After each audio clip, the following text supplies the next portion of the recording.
नमस्कार, मैं हूं आपके साथ सोनम राम। वीडियो की शुरुआत करते हैं बड़ी खबर के साथ। हरियाणा के मुख्यमंत्री नायब सिंह सैनी ने पंचकुला के एमडीसी सेक्टर 1 में बन रहे अटल पार्क का निरीक्षण किया, जो बीजेपी प्रदेश कार्यालय पंचकमल के सामने बना है। तो वहीं इस परिसर में बनाए गए अटल चौक पर 24 दिसंबर को देश के गृह मंत्री अमित शाह 41 फीट ऊंची अटल बिहारी वाजपेयी की प्रतिमा का उद्घाटन करेंगे। आपको बता दें कि निरीक्षण के दौरान मुख्यमंत्री के साथ मुख्य सचिव अनुराग रस्तोगी सहित कई वरिष्ठ अधिकारी मौजूद रहेंगे।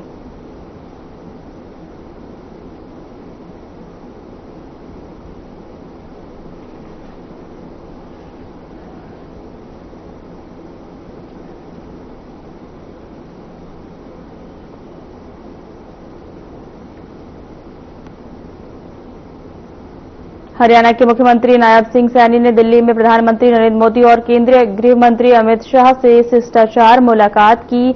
उसके बाद पत्रकारों से बातचीत में मुख्यमंत्री ने बताया कि उन्होंने प्रधानमंत्री को हरियाणा में आयोजित 2 प्रमुख आयोजनों श्री गुरु तेग बहादुर जी के 350वें शहीदी दिवस और अंतर्राष्ट्रीय गीता जयंती उत्सव में शामिल होकर प्रदेश का गौरव बढ़ाने के लिए धन्यवाद दिया।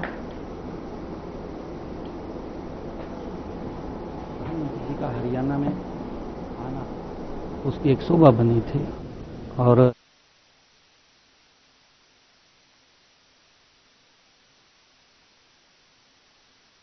आदरणीय प्रधानमंत्री जी का मैं धन्यवाद करने के लिए आया था कि 2 बड़े हमारे कार्यक्रम थे हरियाणा में। एक गुरु तेग बहादुर जी का 350 शहीदी दिवस था और दूसरा अंतर्राष्ट्रीय गीता जयंती महोत्सव। दोनों कार्यक्रमों में आदरणीय प्रधानमंत्री जी का हरियाणा में आना उसकी एक शोभा बनी थी और आदरणीय प्रधानमंत्री जी ने गुरु तेग बहादुर जी को हरियाणा की पवित्र भूमि पर, जहां गुरु तेग बहादुर जी के समय समय पर चरण पड़े हैं, उनकी शिक्षाएं आज भी समाज के हर व्यक्ति लेकर के उनको अपने जीवन में उतारता है। उनको नमन करने का आदरणीय प्रधानमंत्री जी वहां आए, हम सब के लिए बड़े सौभाग्य की बात थी। तो मैंने आदरणीय प्रधानमंत्री जी का धन्यवाद किया है कि आप हरियाणा में आए हैं और हरियाणा के लोगों का हौसला बढ़ाया है। ये हमारे लिए गर्व की बात है। आदरणीय अमित शाह जी का हरियाणा में विजिट है। 24 तारीख को आदरणीय अमित शाह जी हरियाणा में आ रहे हैं। हमारे पुलिस के 5000 नवनियुक्त जो कैडर उनकी पोस्टिंग आउट है, उस कार्यक्रम के अंदर आदरणीय अमित शाह जी को मैंने निवेदन किया था, तो उन्होंने यश किया है। हरियाणा के मुख्यमंत्री नायब सिंह सैनी ने नई दिल्ली स्थित हरियाणा भवन में प्रदेश के सांसदों के साथ बैठक की, जिसमें केंद्रीय ऊर्जा, आवासन एवं शहरी कार्य मंत्री मनोहर लाल भी शामिल रहे। बैठक में सांसदों के लोकसभा क्षेत्र में चल रहे विकास कार्यों की विस्तृत समीक्षा की गई।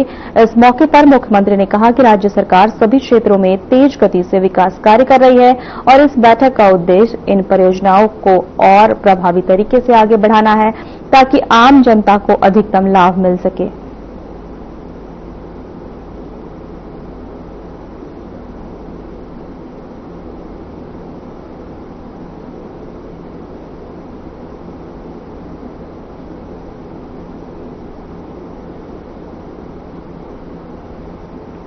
हरियाणा के कैबिनेट मंत्री अनिल विज अपने कार्यकर्ताओं से मिलने यमुनानगर पहुंचे, जहां इस दौरान जिले में उनके कई कार्यक्रम रहे। तो वहीं इस मौके पर उन्होंने पत्रकारों से बातचीत करते हुए कांग्रेस पार्टी और विशेष रूप से राहुल गांधी पर तीखे शब्दों में निशाना साधते हुए कहा कि कांग्रेस इस समय आंतरिक संघर्षों से घिरी हुई है और इसका असर उसके नेताओं के बयानों और कार्यशैली में साफ दिख रहा है।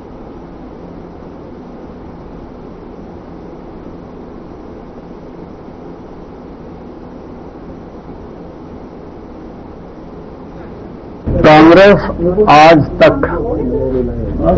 देश को ये नहीं समझा पाई कि वो किस आधार पर वोट चोरी की बात करते हैं। उनका अपना पोलिंग एजेंट भी बैठा होता है। चुनाव आयोग भी पूरा 1 महीना देता है लिस्टों को ठीक कराने का। तो कांग्रेस बताए ना कि इन्होंने किस अपने पोलिंग एजेंट के खिलाफ कार्रवाई की आज तक, और वोट चोरी की बात करते हैं। आजकल राहुल गांधी जी हर जगह कहते हैं हरियाणा में वोट चोरी से सरकार बनी, तो लिस्टें तो एक ही है ना। फिर जिन सीटों से इनके एमएलए जीते, मर्यादा कहती है कि वो रिजाइन दे दें, इनका रिजाइन करवा दें। फरीदाबाद में प्रदेश भर के डॉक्टर अपनी मांगों को लेकर 3 दिन के हड़ताल पर थे। इस बीच मरीजों को परेशानी न हो, इसको लेकर स्वास्थ्य विभाग और सरकार की ओर से ठोस कदम उठाते हुए मेडिकल कॉलेज और ईएसआई से डॉक्टरों को मरीजों की देखभाल के लिए बुलाए गए। 3 दिन की हड़ताल के बाद आखिरकार डॉक्टरों ने अपनी बात सरकार के सामने रखी, जिस पर सरकार ने सहमति जताते हुए डॉक्टरों को आश्वासन दिया है कि उनकी मांगे जायज है और वह जल्द ही उनकी इन मांगों पर पूरा किया जाएगा। इसी आश्वासन के बाद अब डॉक्टर वापस अपने काम पर लौट चुके हैं।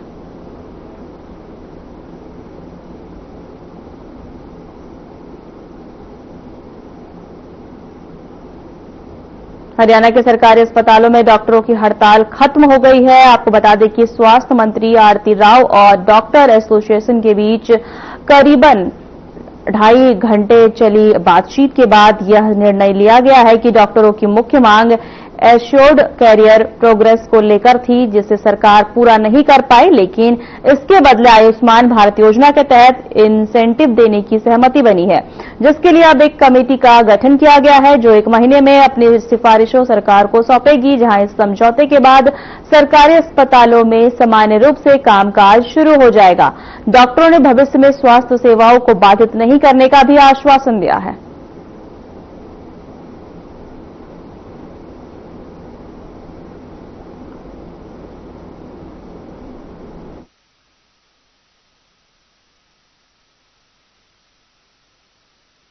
एक तो दोबारा जो हमारा एक इशू था डायरेक्ट एसएमओ की रिक्रूटमेंट को लेके, उस पर पुनः डिस्कशन हुआ कि जो उस खुल्लर साहब ने हमें इस बारे में प्रॉमिस किया था कि आगे से हम डायरेक्ट एसएमओ की भर्ती नहीं करेंगे और जो उसके रूल्स अमेंडमेंट के लिए जल्दी प्रक्रिया शुरू कर दी जाएगी, वही सेम आज हमें इन्होंने सरकार की तरफ से राइटिंग में मिला है कि जल्दी ही ये प्रक्रिया शुरू करके रूल्स अमेंड कर दिया जाएगा। दूसरी जो हमारी डिमांड थी एसीपी के को लेके, उसके बदले में एक और हमारा दूसरा जो अल्टरनेट गवर्नमेंट से डिस्कशन में आया कि एक इंसेंटिव होता है आयुष्मान इंसेंटिव, वो काफी स्टेट्स में लागू है। गवर्नमेंट ने उसको कहा कि उसको हम एक कमेटी बना के उस आयुष्मान इंसेंटिव को भी हरियाणा में लागू करेंगे और उससे जो भी उसकी कमेटी बना दी गई उसके बारे में, वो कमेटी जल्दी अपना एक रिकमेंडेशन देके और उसको जल्दी लागू कर दिया जाएगा। एक दो और हमारे छोटे छोटे इश्यूज थे, वो भी अभी हमारी जो रिक्वेस्ट की हेल्थ मिनिस्टर मैडम से, वो भी उन्होंने मान ली है हमारी, तो हम बहुत धन्यवाद करते हैं हेल्थ मिनिस्टर मैडम का और हमारे खासकर हमारे सीएम नायब सिंह सैनी जी का, जिन्होंने डॉक्टर्स की सहानुभूतिपूर्वक ये डिमांड को माना। और हम कल माननीय मुख्यमंत्री जी ने डॉक्टर्स को स्ट्राइक को विड्रॉ करने के लिए आह्वान किया था जी, और आज हमने उनके साथ दोबारा बातचीत का सिलसिला चालू किया जी, और कुछ उनकी डिमांड के ऊपर चर्चा की गई जी। उसके बाद जो कुछ डिमांड हो सकती थी उसके बारे में चर्चा की गई, जो इस डिमांड के ऊपर नई सहमति बनती थी उसके बारे में चर्चा की जी। तो इसमें जो एक एश्योर्ड कैरियर प्रोग्रेशन स्कीम का था, इसमें जोखिम नहीं हो सकता था जी, तो उसकी जगह पे कुछ financial incentive of scheme from the Ayushman Bharat का हमने एक प्रपोजल रखा है जी। तो वो प्रपोजल के ऊपर एक कमेटी उसके ऊपर विचार करेंगे जी, और उसको तय सीमा के अंदर उसको हम इम्प्लीमेंट करवाएंगे जी।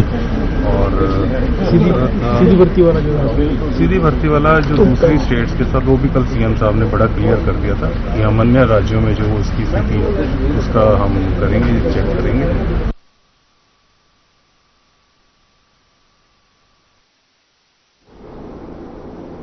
जुलाना उप मंडल के गतौली गांव में खेतों में पानी लगाने गए एक किसान की संदिग्ध परिस्थिति में मौत हो गई।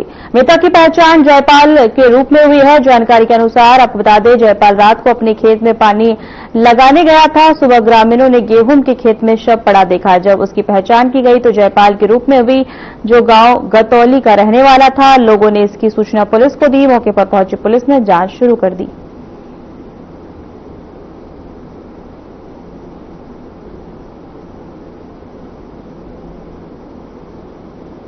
मामला ऐसा है कि आज सुबह पुलिस चौकी की टोली में सूचना प्राप्त हुई थी कि एक किसान जो खेत में रहता था, अपने खेती बाड़ी का काम करता था, उसकी अज्ञात कारणों से यहाँ खेत में है ना सुबह मौत होनी पाई गई है। हमने प्रथम दृष्टया उसको चेक करके पोस्टमार्टम के लिए उसको मोर्चरी अपने सिविल हॉस्पिटल जींद के लिए भेज दिया है। पुलिस कार्रवाई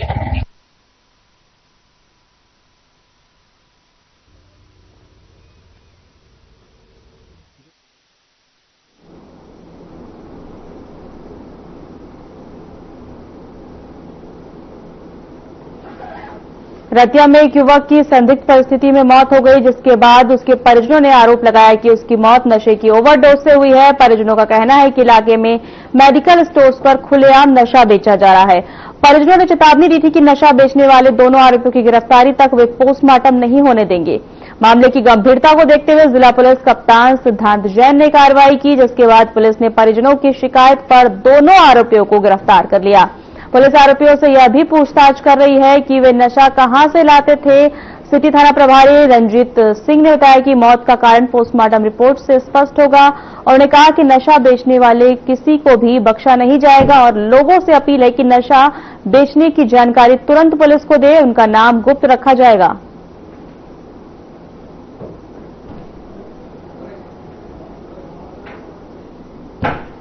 अपना लड़का 20-21 साल का और मेरे पास किसी का फोन आया, आपका लड़का बेहोश पड़ा है। तो लड़के को उठाया मैंने, यहाँ से सरकारी अस्पताल में लेके आया हूँ। तो डॉक्टर कह रहे हैं कि इसको आधा घंटा हुए डेड है। तो इस लड़के से हमने बहुत उम्मीद थी, नशे कारण इसकी जेब में कैप्सूल निकले हैं, गोलियां निकले हैं, नशे कैप्सूल हैं, गोलियां हैं। बहुत सारे ऐसे लोग हैं, गोलियां कैसे निकले, तो इसने टीका वगैरह लगाए जैसे। सर जिन मेडिकल से लेके आते हैं उनके सामने हम हाथ जोड़ के हैं, सर मेरे लड़के को मेडिकल मत दो, हाथ जोड़ के ऐसे मेडिकल बल्कि उन्होंने किसी मेडिकल नाम नहीं पता, जगह पता है सर, नाम नहीं किसी का पता, जगह बता देंगे। 3 मेडिकल है, एक ही आदमी के उससे है, वहां चुंगी पे है, पुरानी गौशाला में है, केंद्र बैंक के पास है, गली गली में सर नशा बिक रहा है। कहाँ का नाम बताएंगे सर, एक बंद गया दूसरा कुछ देगा, कहाँ का नाम बताएंगे। ये प्रशासन को सहयोग से सारा शहर बच सकता है, लड़के बच सकते हैं। जैसे हमारा लड़का गुजरा, आने वाले टाइम में किसी का लड़का ना गुजरे, किसी की बहन भाई ना।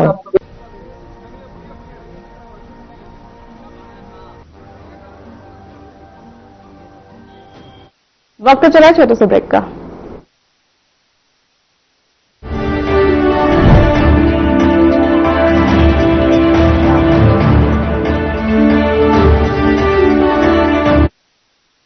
कुछ लोग खाते पीते तो बहुत बढ़िया है, पर फिर भी उनकी सेहत नहीं बनती। पिचके हुए गाल हैं, हड्डियां निकली हुई हैं, पैंटें ढीली हैं, कपड़े जचते नहीं, कोई पर्सनैलिटी नहीं। ऐसे लगता है उधर से खाए जा रहे हैं, उधर से निकले जा रहा है, क्योंकि उनका पाचन तंत्र खराब है। और जब तक के पाचन तंत्र दुरुस्त नहीं होगा, वो जितना मर्जी अच्छे से अच्छा खा ले, उनकी सेहत नहीं बन सकती। इसलिए हमारी संस्था सन्यासी आयुर्वेदा ने एक ऐसी दवा का निर्माण किया है जो कि आपके लिवर को, आपके पाचन तंत्र को दुरुस्त करने का काम करती है, ताकि आप जो भी खाएं उसका पूरे का पूरा निचोड़ आपके शरीर को लगे, आपकी भूख बढ़े, खाया पिया सही से लगे, नया खून बने, हड्डियों में जान आए, वजन बढ़े और आप मोटे तगड़े खूबसूरत पर्सनैलिटी के मालिक बन जाएं। सिर्फ 655 रुपए की पूरे 1 महीने की दवा होती है और आप इसे घर बैठे 01145454545 पर फोन करके दवा मंगवा सकते हैं।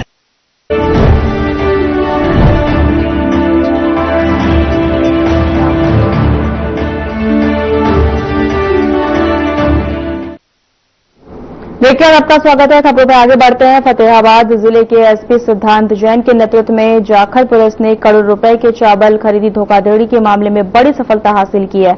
आपको बता दें कि पुलिस ने पानीपत के गांव छाजला स्थित हैफेड गोदाम से 10,000 बासमती चावल बैग और 4 ट्रक बरामद किए हैं। आपको बता दें कि यह कार्रवाई 3 दिसंबर को स्थानीय शैलर मालिक अमर जिंदल ने पुलिस की शिकायत दर्ज कराई थी। करनाल के तेजपाल गर्ग और उनके परिवार ने करीब 1,499 क्विंटल चावल खरीदने के बाद भुगतान नहीं किया और फरार हो गए, जिस पर पुलिस ने त्वरित कार्रवाई करते हुए आरोपी परिवार की महिला मीनू उर्फ मनीषा को गिरफ्तार किया और आरोपी मुनीम संदीप को रिमांड पर लेकर चावल बरामद किया।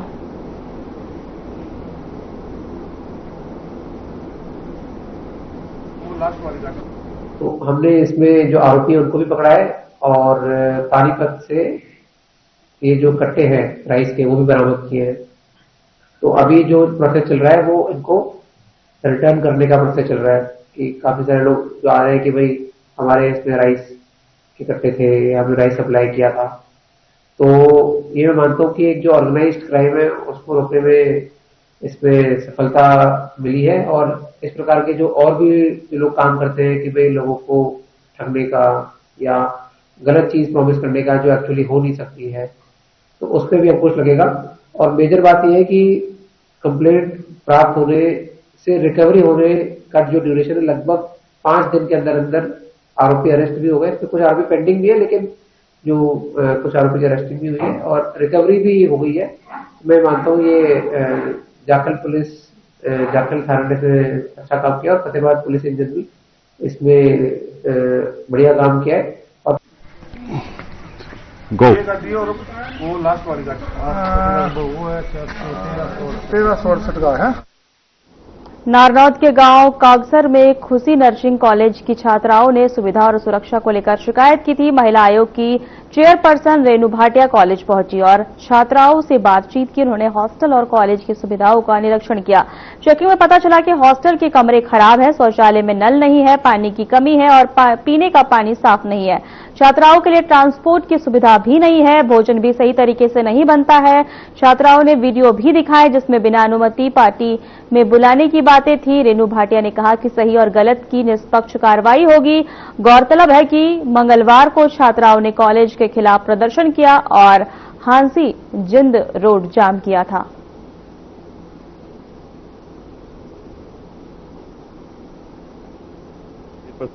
हमने इन लड़कियों को कल फिर से बुलाया क्योंकि कल हमने इनकी वो रखी हुई थी हियरिंग, इसीलिए मैंने आज विजिट किया सारे प्रोग्राम कैंसिल करके। कल लड़कियां भी आएंगी, पूरा एडमिनिस्ट्रेशन भी आएगा। जितनी लड़कियों को हमने कहा है, क्योंकि 300 लड़कियां हैं, इतनी नहीं आ सकती, पर 10, 20, 25 जितनी आना चाहें 5-6 वैन्स करके वो पे हम करेंगे। जितना भी उनकी वैन्स का खर्चा होगा आने का, ट्रांसपोर्ट का, हम पे करेंगे ताकि लड़कियां अपनी बात कर सकें। और लड़कियों को हमने कहा जो भी अपने पेरेंट्स के साथ भी आना चाहें पेरेंट्स के साथ भी आ सकती हैं। मेरे साथ महिला पुलिस अधिकारियों ने, हमारे स्टाफ के अधिकारियों ने, महिलाओं ने, और हमारी यहाँ की लोकल CDPO सारी ऑफिसर्स ने, सबने हमने गर्ल्स के रूम देखे। ऐसे लगता है कि जब आप एंटर कर रहे हैं कि कितनी ही बदबू है वहां पर।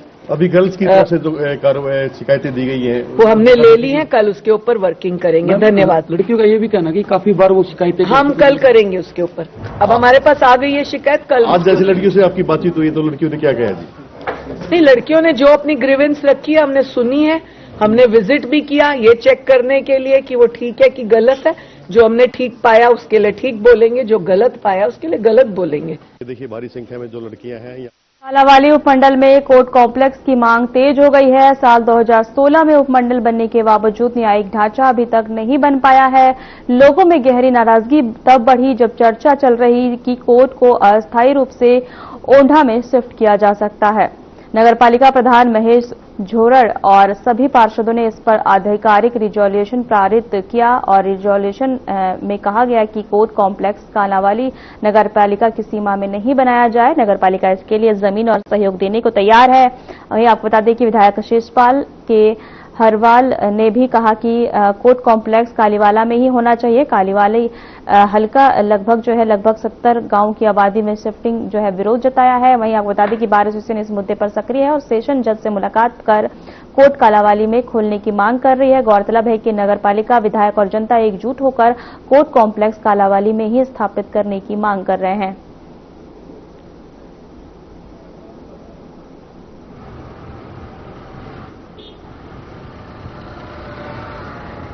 नगरपालिका में पार्षद सभी इकट्ठे हुए हैं। आज हमारा मुख्य उद्देश्य है, 3-4 दिन पहले हमारे माननीय न्यायाधीश व उच्च अधिकारियों ने हमारे जहां अपने दौरा किया था, निरीक्षण के लिए दौरा किया था कोर्ट कॉम्प्लेक्स के लिए।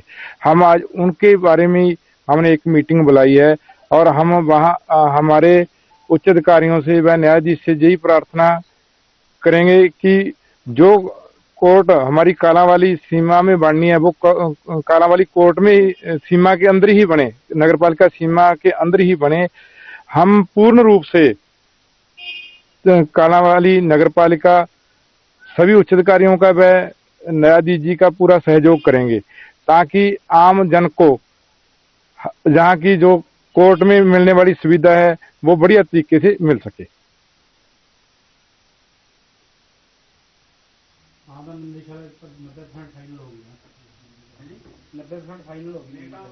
Asian power lifting federation APF की Asian open and masters classic and power lifting championship में हरियाणा के हिसार जिले के गांव की कुलनाना की कोमल रानी ने अपनी प्रतिभा से भारत का झंडा ऊंचा कर दिया। 57 किलोग्राम ओपन कैटेगरी के कोमल ने 526 किलोग्राम कुल योग के साथ सिल्वर मेडल जीता और उनकी 211 किलोग्राम की लिफ्ट वर्ल्ड रिकॉर्ड साबित हुई। भारत का प्रतिनिधित्व करते हुए मुझे बहुत खुशी होती है। जब हम देश के लिए कुछ करते हैं तो शब्द ही खत्म हो जाते हैं। हर सफलता के पीछे परिवार, मेरे कोच और वे तमाम संस्थाएं हैं जिनकी मदद से हम इस मुकाम तक पहुंचते हैं। मैं सभी की आभारी हूं।